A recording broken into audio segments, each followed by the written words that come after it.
What is up, guys? Just one last teensy tiny final thing to report before I head off to bed. Without further ado, I will start it. Now, the first thing you'll notice is that, probably this guy, but I'll get to him in a second, is that I've changed the terrain a little bit just to show how this works. And in case you want to know what it's like editing a level without a level editor or its equivalent, this is how it works.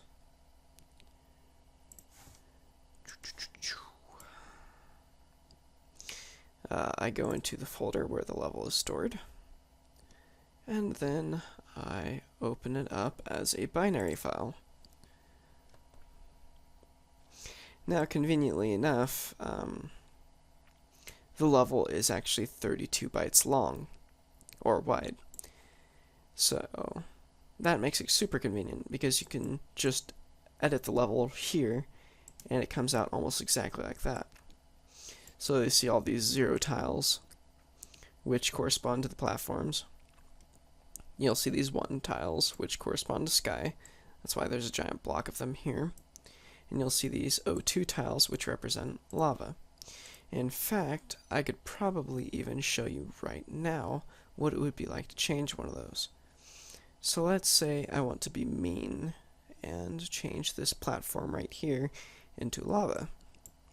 Well, that's simple. I just type a 2, I save, I quit this, and then I have to disable write test data really quick because this rewrites everything every time, including a hard-coded level. And the reason for that is that, as I'm making changes, I don't want to have to constantly manually adjust all of the structures and such. So if I go into main, now the code's kind of a mess because I was focusing more on getting stuff to work rather than beauty. So if I go over here and disable this really quick, and I run this, then the changes should appear immediately. Yep, you'll see there is now lava right there, causing me to continuously respawn.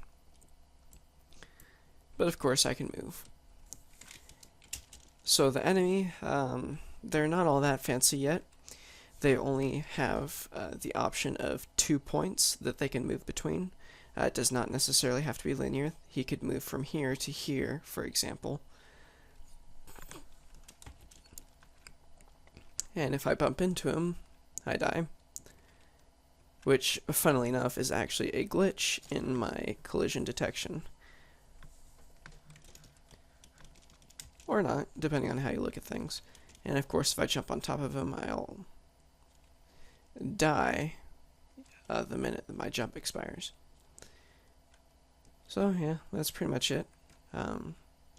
Not many other changes to report, but I just thought it'd be cool to show you. One last thing, you'll also notice that the enemy is tilted clockwise. Well, the reason for that being is that instead of being making sense, a BMP file format, bitmap file format, actually looks like this inside the file. This is for the more fancy stuff. This header right here, this is for the more fancy ones. This is bitmap version 5. For the bitmap we use, it's only 54 bytes, which is right here, I believe. So if we go all the way down here, we have our pixel array. Now you'll notice that instead of being 0, 0, 0, it goes 0, 1, 2, which makes sense if you're actually looking at it, except when you're loading something in, it's linear. So it goes from here to here to here, etc., etc. It reads line by line rather than column by column. This is easily rectified, but it's also within my code, but it's also easily fixed by doing this. If I open it with a Paint program, I could have just opened it with Paint, but I prefer .NET. Just wait for it to load. And all we have to do is rotate it counterclockwise, which actually means that since we're reading it like this, Because it's columns, remember, this is actually a column. What you'd think is a row is actually a column in the file format. So when we're doing it row by row, we read it in like this, from this direction. So by rotating it counterclockwise, we swap the rows and the columns, meaning that our image will look correct. Sorry about that.